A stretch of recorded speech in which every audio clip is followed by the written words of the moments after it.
Hello, আসসালামু আলাইকুম। তো আপনারা সবাই কেমন আছেন? আশা করি ভালোই আছেন।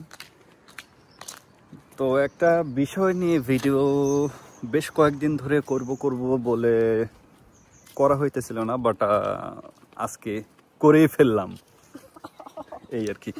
তো দেখেন, গত কয়েকদিন ধরে ঘুমাইতে পারতেছে না। কেন?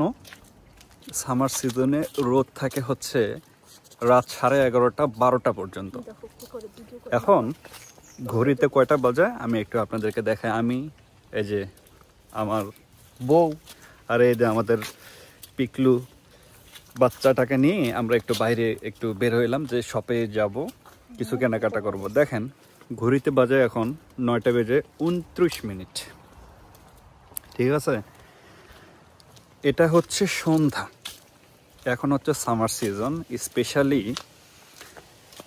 আমি জানি না রাইট নাও ইউরোপের অন্য কান্ট্রিগুলোর কি অবস্থা, যেমন হচ্ছে ইতালি কিংবা অস্ট্রিয়া কিংবা সুইজারল্যান্ড কিংবা অন্যান্য কান্ট্রিগুলো কিংবা জার্মানি। সম্ভবত সেমি, কারণ পুরো ইউরোপেই তো 1 ঘন্টা আগে হয়তোবা, কারণ যেহেতু ডেনমার্কে আছি, আমি ডেনমার্কের কথাই বলতেছি। যদি এই ভিডিওটা কেউ দেখে থাকেন, যেহেতু আমি ওই জায়গায় আপাতত নেই, বাট আমরা হয়তো বা গেস করতেছি ওখানেও এইরকম সমস্যাটাই হইতেছে এখন। দেখেন এখন বাজে হচ্ছে রাত 9:30।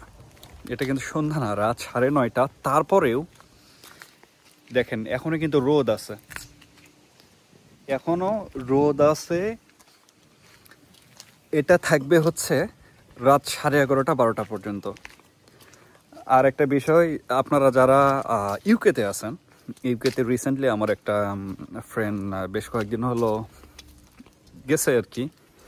তো ও বললো যে সেম ঘুমাইতে পারতেছে না এই রোদের যন্ত্রণায়। ঠিক আছে, তো এই বিষয়টা ভাই, এটা সত্যি সত্যি কথা বলতে যখন ঘুমাইতে যায় ঘুমাতে না, তখন সত্যি কথা বলতে যখন মর্নিং শিফটের কাজ থাকে, মানে রাতে তো ঘুম প্রয়োজন। যদি রাতে আপনি না ঘুমান তাহলে আপনি মর্নিংয়ে গিয়ে কিভাবে কাজ করবেন, তাই না? তো বেশ কয়েকদিন ধরে আমি ঘুমাইতে পারতেছি না রাতে। আমি যতই চোখের উপরে মানে কোনো কাপড় দিয়ে রাখি কিংবা হাত দিয়ে রাখি কিংবা জানালায় পর্দা দিয়ে রাখি, সেম। এই যে দেখেন রোদ আপনারা দেখতে পারতেছেন এই যে পিছনে। আর এটা সাধারণত আমি বললাম যন্ত্রণা, এটা আসলে যন্ত্রণা না, এটা এটাকে সুখ বলা যায়। কারণ হচ্ছে এই নর্ডিক কান্ট্রি, স্পেশালি হচ্ছে ডেনমার্ক কিংবা সুইডেন কিংবা নরওয়ে কিংবা ফিনল্যান্ড, এই দেশগুলোতে যে ভাই ব্রাদারগুলো থাকেন, আমরা কিন্তু সাধারণত খুব একটা রোদ পাই না বললেই চলে। মানে এখন যেমন হচ্ছে রাত 11টা 12টা পর্যন্ত রোদ থাকে, ঠিক তেমনি উইন্টার সিজনে কিন্তু আপনার 3:30 4টার দিকে কিন্তু রাত লেগে যায়। ঠিক আছে, তো এমনি আর কি বিষয়টা হয়তো বা অনেকেই জানেন না, এই বিষয়টা এই জন্য শেয়ার করতেছি। তো ভিডিওটা কেমন লাগলো অবশ্যই জানাবেন। ভিডিওটা যদি ভালো লাগে থাকে অবশ্যই লাইক কমেন্ট শেয়ার এবং চ্যানেলটাকে সাবস্ক্রাইব করবেন, ফেসবুক পেজটাকে একটু ফলো দিয়ে রাখবেন। আর সবাই পিকলুর জন্য একটু দোয়া করবেন, পিকলু যাতে আমাদের সাথে অনেক দিন থাকতে পারে ইনশাআল্লাহ। ওই একটু দুষ্ট, একটু দোয়া করবেন ও যাতে একটু দুষ্টামি একটু কম করে। ঠিক আছে বাবা, টাটা টাটা।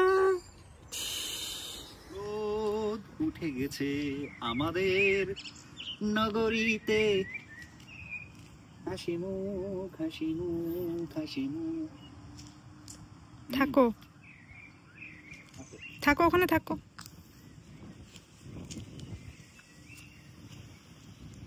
এই ছেলে, এই ছেলে, এই ছেলে।